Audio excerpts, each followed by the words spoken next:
want to.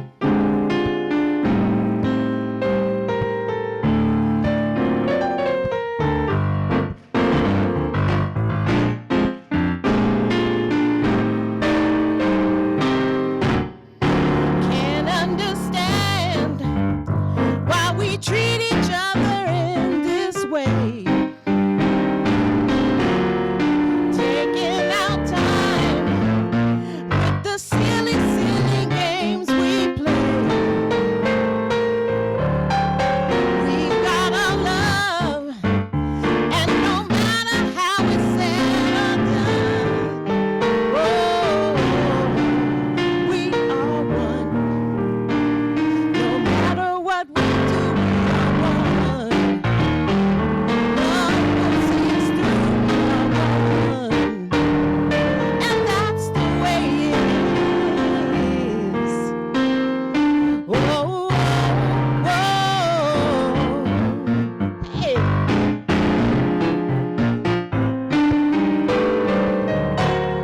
Sometimes I feel like we try to make each other sad. I don't know why. Things we do, how we make each other feel so bad.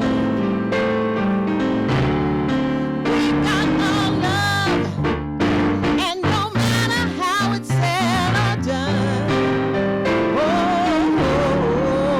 we are one. From the very start, we are one. Deep inside your hearts, and that's the way it is, yes. Whoa, whoa,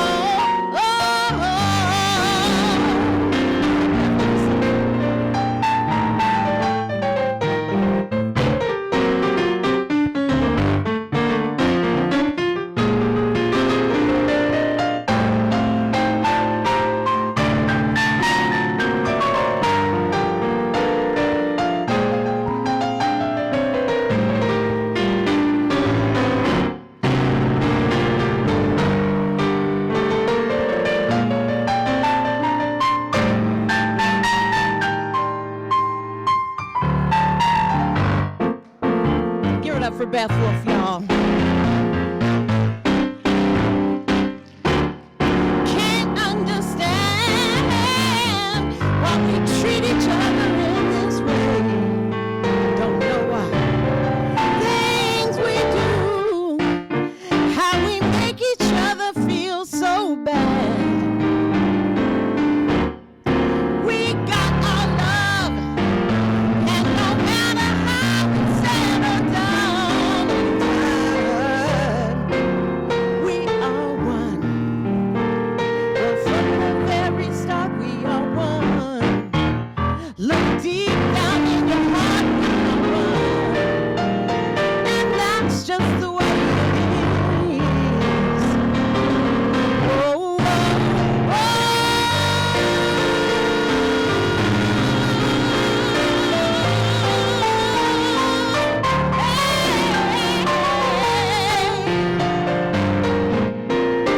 We are one.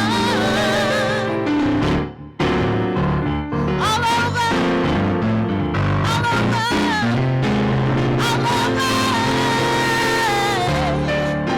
We are one, and that's the way it is. Whoa, whoa, whoa.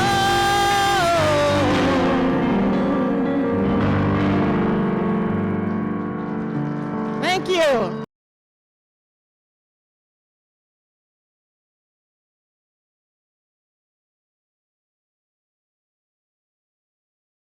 I'm going to start with a quote by Ernest Holmes. This is from Spiritual Awareness.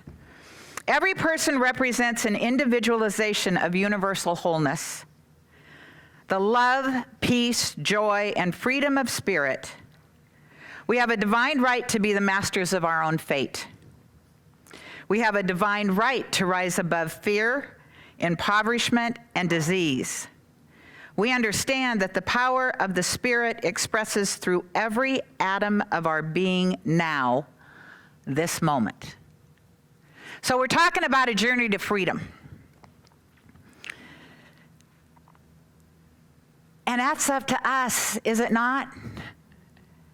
How many of us limit the limitless, right? With what we think about ourselves, with how we play out in our life. And so I think it's interesting because I kicked off this study group, if you will, based on Jack Canfield's book, The Success Principles. And the first success principle, and what he says in his book is, you got to get this one down first. So it's kind of like you got to know your God in form first, right? You really have to know and start to understand that and live from that place of, wait a minute, that which is love, I am. That which is joy, I am. And when we start from that place, life starts to unfold pretty dang good. So Canfield, the first success principle is take 100% responsibility for your life. How many of you, the first thing you thought in your head was, yeah, that doesn't work. That doesn't work for me. Okay. Here's what I want you to practice. Act as if you're 100% responsible for your life, because it does work. It works for all those people that are successful that you think, oh, I'd love to live that kind of life. I'd like to be that person. It does work. It's not easy. When Ernest Holmes said, change your thinking, change your life, how many of you thought, oh, that's easy? I can do that. No problem. And then you go to sleep at night and you wake up at 3 o'clock in the morning and you have one of those thoughts that remind you. Or at least I did. Really, Gayle? Really? Let's see how you deal with this. Remember when you did this? And trust me, when I walked into one of these centers, I had blaming, complaining, and making excuses to an art form. And those are the 3 things you need to give up to really live the life that you've come here to live. Because it's my belief, it's Ernest Holmes' belief, anybody that follows this philosophy, each one of us has a purpose. And that purpose might be what you're doing right now. As long as you're living it and it's bringing you joy. As long as you're living it and you're thinking, God, I can't wait to go to sleep tonight so I can wake up tomorrow and do this again. How many of you feel that way right now in your life? Okay, we've got some people that are kind of coming up. So for me, truly, when I go to bed, when I wake up in the morning, I'm like, yes, I love my life. Was it always this way? Oh, no. So like I said, I had those 3 down to an art form. Nothing was ever my fault. Bad marriages, their fault. Bad friendships, their fault. Bad anything, the weather, I don't know who I blame that on, somebody. Have you ever been around people and they complain about the weather and you're like, there's 50 states to choose from if you just want to remain in the United States. There's other countries. If you don't like the weather, oh my goodness, move. I literally said that to somebody in Santa Fe because she complained. Now, here's the thing about Santa Fe, 300 days of sunshine. Yeah. You're at 7,200 feet in the spring, full. If you have allergies, spring in Santa Fe is not good for people without allergies. She complained about Santa Fe all the time. I'm like, well, why don't you move to like California? Oh, I can't move to California. And she had a reason. Well, no, can't move there, have a reason. I'm like, okay. So some of us have made blaming such a part of our lives. It's a habit. It's just a bad habit. And like any other habit, you can choose to shift away from it. Which gets you back to then you have to take responsibility, because if you can't blame anybody. So we'll get back to the husbands. I think I said one the first time. There were actually two. When I blamed them for everything. And then when I found this philosophy and really started to look at those relationships, and those relationships couldn't have happened unless what? I was part of it, right? I was in an abusive relationship. I could have packed up and left, right? And yet we stay. For whatever reason, we stay. Out of fear, it doesn't matter. We stay until we get the courage not to. Because taking 100% responsibility for your life requires hella courage.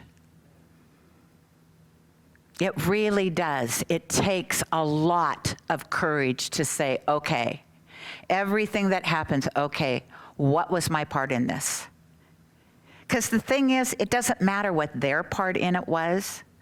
I forget who taught me this, but they said anytime somebody says anything to you that is hurtful, and I've shared this with you before, think to yourself, why did I hand that person that script? Because you can say anything to me you want to. And if I've healed my life, it's not going to bother me. If I have a button that I didn't know about, or a button that I haven't healed yet, do you know what I'm talking about when I say buttons? Yeah. Then that is really going to upset me, right? So it's not the person delivering the message. Do you understand that? It's my response to the person delivering the message. That's where the 100% responsibility comes in. The other thing we do is we complain. We complain about our job to our spouse or to our friends. We complain about our friends or our spouse to people we work with. We complain about traffic. We complain about the weather again. We complain. It's wasted energy. You know why? Do you know why you complain? Because you know you have options. Have you ever heard anybody complain about gravity? You have no option, right? We live with gravity. We don't complain about it. Sometimes it's good to us. Sometimes we fall. Sometimes we hit a basket. Sometimes we don't. And we don't complain about it because there's nothing we can do about gravity. Thank you, because otherwise we wouldn't be here. We'd be out in space somewhere.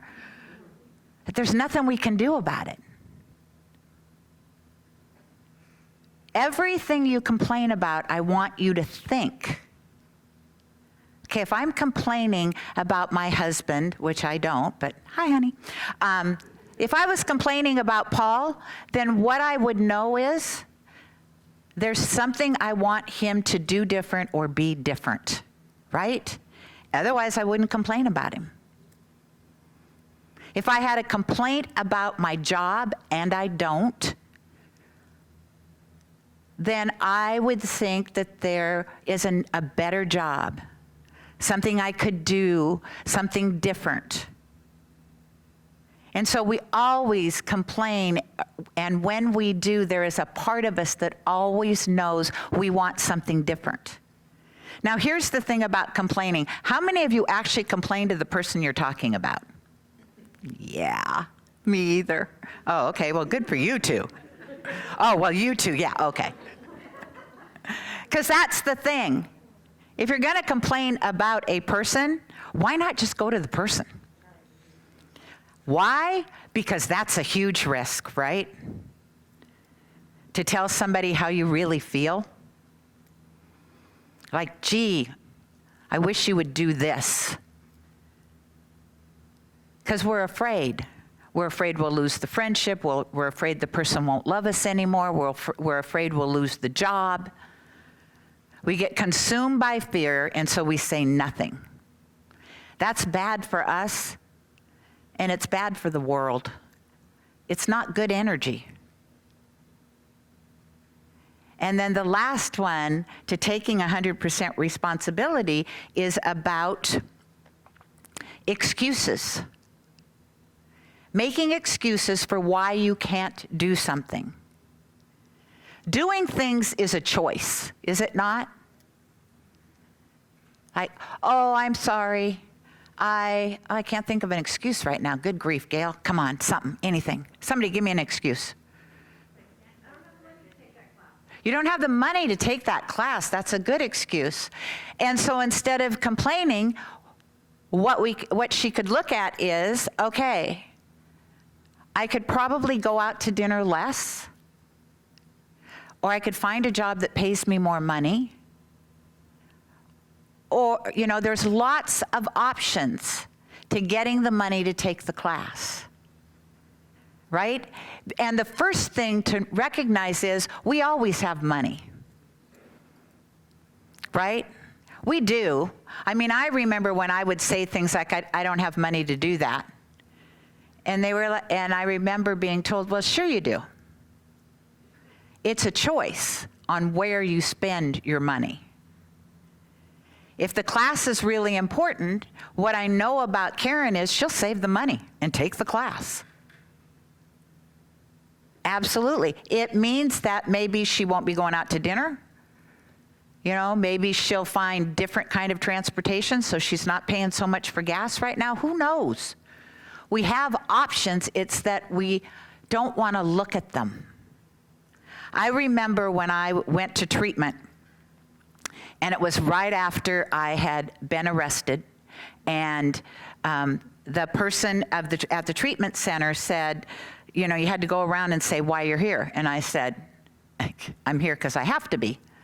She goes, no, you don't. I'm like, oh yeah, I do. I was ordered by the court. I have to be here. She goes, Gayle, you don't have to be here. And I know I've shared this with you before. It's important that you understand you have choice. And what she told me was, you could have just not shown up and gone on the run. Well, I couldn't do that. What would my parents think? So I have kids. She goes, it's a choice. You could have gone to jail. Well, I'm not going to. Are you kidding me? She goes, I'm not saying that you would. That was one of the options that was on the table. You chose to come to treatment. Nobody forced you to. That's what we have to look at in our life. We have free will. We are at choice all the time. Every single moment of every single day, we're making choices. And there are choices. There are choices and nobody can make you think a certain thing, feel a certain way, act a certain way. We can look out and say, well, so-and-so did this, and then no. So-and-so can do whatever they want to. Your reaction to that is totally you. And so it is to start to really, what I realized was when we kicked off this year, that what is really important to me as the senior minister here at Genesis is for us to quit just sitting and listening and reading about how this philosophy works. This philosophy works. This is an AA comment. This philosophy works if you work it, just like anything else in life. If you're going to sit here on Sundays, and I love that you're here, please don't misunderstand me. Go, well, she doesn't want me there. I'm not coming back. No, I want you here. But if you're going to sit here every Sunday and your life doesn't change, Don't look at me or this philosophy as the issue. Because I truly believe if we started individually and collectively really doing the work, really believing, A, that you're God-informed, B, that you're at choice all the time, that you take responsibility for your life. If we really started to do that, I promise you, next year when we're here, you'll be an entirely different person. This will be an entirely different community. Each one of us will be at a next level of excellence. And I'm looking forward to that day. March 1st, 2022. I think. Maybe it's February 27th. I'm not sure. Doesn't matter. A year from now, we will be different. So another book that I am reading right now is by Kyle Cease, and it is called The Illusion of Money. And he talks about how we always think money's going to make us happy, right? Well, I'll do that when I have enough money. Money will make me happy, and when I get the new car, when I get the house, when I get the perfect love, when I get this, when I get that. Everything in that statement was where? Outside myself. When I start to really know that I'm love, that there is no separation between me and love, when I become that, then what's going to reflect back to me? When I start to believe that God is joyful, so good grief, I should be happy. I should be joyful. And then what's going to happen when I am? I'm going to attract more people that think that this roller coaster of life is full of fun. It's a choice. So all of that we seek outside of ourselves truly resides within us. And when we start to know it, then it will show up outside of us. And that's why he calls the book The Illusion of Money. We are so focused on the dollar bill or the car or the relationship or whatever outside of ourselves that we're pushing everything away because we're not living from that place of absolute knowing the truth of who we are. And so I want to introduce you to somebody named Doc. Bob, would you put up the next slide, please? This is Doc. I met Doc, well, actually, Paul met Doc first. He's a Santa Fe legend. And the first time Paul and I went to Santa Fe, I was so sure we were going to be living in Santa Fe in October of 2007 that I bought tickets to see John Prine in Santa Fe, even though I was still living in Seattle. Because I was sure we were going to be there by September. And that'll be a whole nother talk sometime. Didn't happen. We moved there in December, so it did happen. I was just a little ahead of spirit on that one. But Paul met Doc. We were staying at 10,000 Waves, and Doc was walking down the street. He literally, this jacket that he's got on is a duster, and sometimes it's got fur on it. He always wore the hat. He had magnificent jewelry. And Paul picked him up because he was walking down the road to go to the plaza, because that's where Doc sat every day, was on the plaza. He lived in a tent. He called it a teepee. He was from New Hampshire. He'd been in Santa Fe when Paul and I moved there probably about 45 years. And that was his life. He didn't complain. He didn't panhandle. He just told magnificent stories. What I didn't know when I lived in Santa Fe was that he was famous because Santa Fe had a webcam. Guess where Doc sat? Right in front of the webcam. Smart man. So people from other states and other countries would come to Santa Fe looking for Doc. Oh, you're Doc. Where's Doc? We want to talk to Doc. And he would sit with people, and then they'd take him to lunch.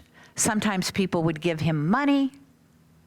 But here is a man that lived his life where most of us would think like, don't you want to be in a house with heat? Don't you need a car to be happy? That's why I wanted to tell you his story. Doc was happy. Everything about his life he loved. And most of us would look at that and think, whew, that's a long walk from 10,000 Waves down into Santa Fe. It's probably, I'm not good with mileage, I'll say 5 miles, Paul will probably say 10. But it was a long walk. Did he walk it? Probably not. He was a legend. He probably got picked up just like Paul picked him up. Everybody loved Doc, and the one time I saw somebody go after Doc, some homeless person was coming at him, was angry with him for whatever reason, and Doc just stood up, and he was not a small man. He stood up. He didn't say anything. He didn't argue back. He walked away. And he went inside a store, and he sat down, and he waited for the young man to leave. I think he is an example of taking 100% responsibility for your life. He didn't blame, he didn't complain, he made no excuses. Towards the end of his life, which the people of Santa Fe were really pleased with, he actually found somebody to live with because they started to worry about, at his age, in his 70s, out in the elements. If you've ever been to Santa Fe in the winter, it's cold. 300 days of sunshine, and it can be single digits, and there can be snow on the ground. So I just wanted to share with you to think about your life, where you blame, where you complain, where you make excuses. And next time you do that, I want you to think about Doc. Life is what we make it. We are the architect, if you will. We are the director. We are the writer, the performer. We do all of that. And it can be really scary when you think about it. Oh, good grief. It's morning. How am I going to plan my day? Right? Do you wake up and the first thing out of your mouth is, I don't want to get up? I heard laughter over here, so we got some people that may start their day that way. And what you're telling the universe is, I don't want to play today.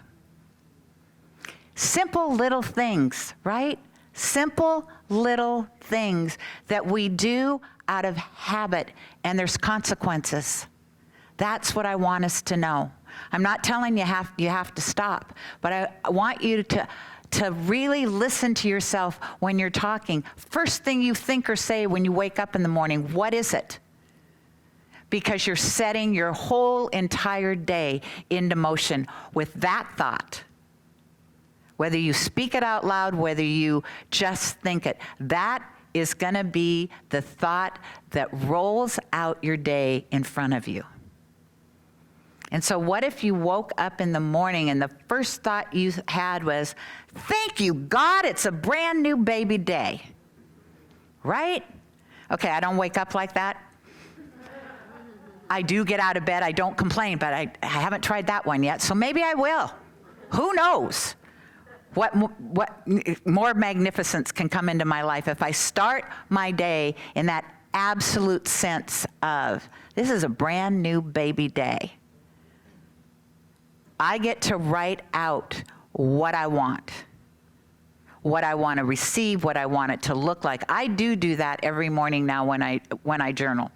I take half my page, all my gratitudes, I write them out. The other half of my page now, I write out what I think, or not what I think, what I know my day is going to look like. Does it always turn out that way? Not always, pretty close. And when it doesn't, it's because I've diverted, not because the universe has. So we're going to say our affirmation together, and then we're going to pray. So Bob, next screen, please. So our affirmation this week is, we'll say it together, love acts through me, and the law of love frees us all. It goes really, really well with the song Sheila sang. Does it not? We're all one. What would the world look like if we just got that? Every single one of us, living, breathing organisms in that magnificence. So you can close your eyes if you want to. Just knowing that power, that presence, that one, is available to each and every one of us in every single morning, every single day. It is the power, the presence. It is love unlimited. It is joy. It is the expression of life itself. And because it is all things everywhere, it has to be you and me and everybody else, everything else. Truly not a spot that God is not. And because of that, we really are all one. We have to be. We're all manifested out of that. So we're all coming from the same juju, right? That energy. So what do we do with that? So I claim today that I, and you if you'll follow along, start to really own, dang, I'm God in form. I'm powerful beyond my limited beliefs. I am amazing beyond my limited stories I tell myself. I am the love the world has been waiting for. And I release that love out into the world, touching hearts known and unknown to me, allowing people to feel they are seen, they are heard, and they are part of. And so knowing that that is me, I know the same for each of you, that each one of you gets to be the most magnificent version of you have ever been. You release the shackles of your limited thoughts. You release the stories that have brought you to where you are now. And you create with the Creator the life of your choice. And so I give great, great thanks for knowing this, for feeling this, for being this. I release all of these words knowing that as it is spoken, it is done. The universe has said yes, because that's what it does. And it is in that yes, together we say, and so it is. Amen.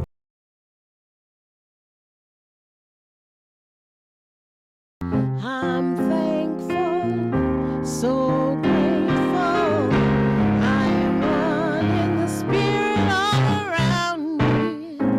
I'm thankful, so grateful.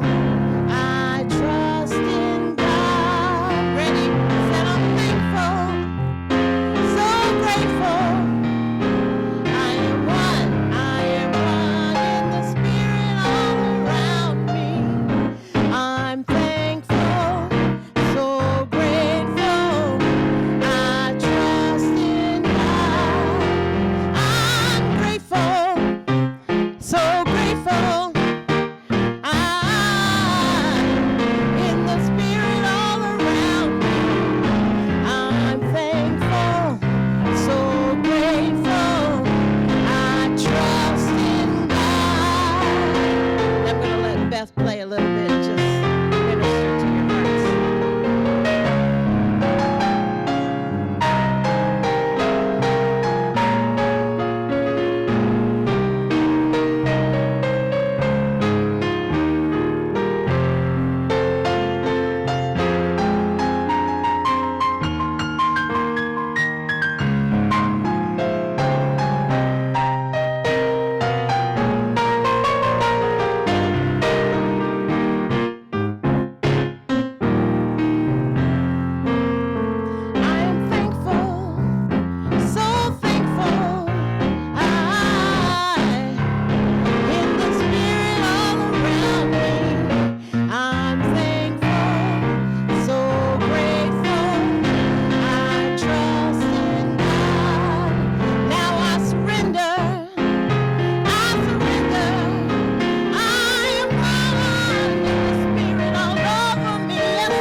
let's sing that again. And as we do that, just try to do our best to give things over that we have no control over.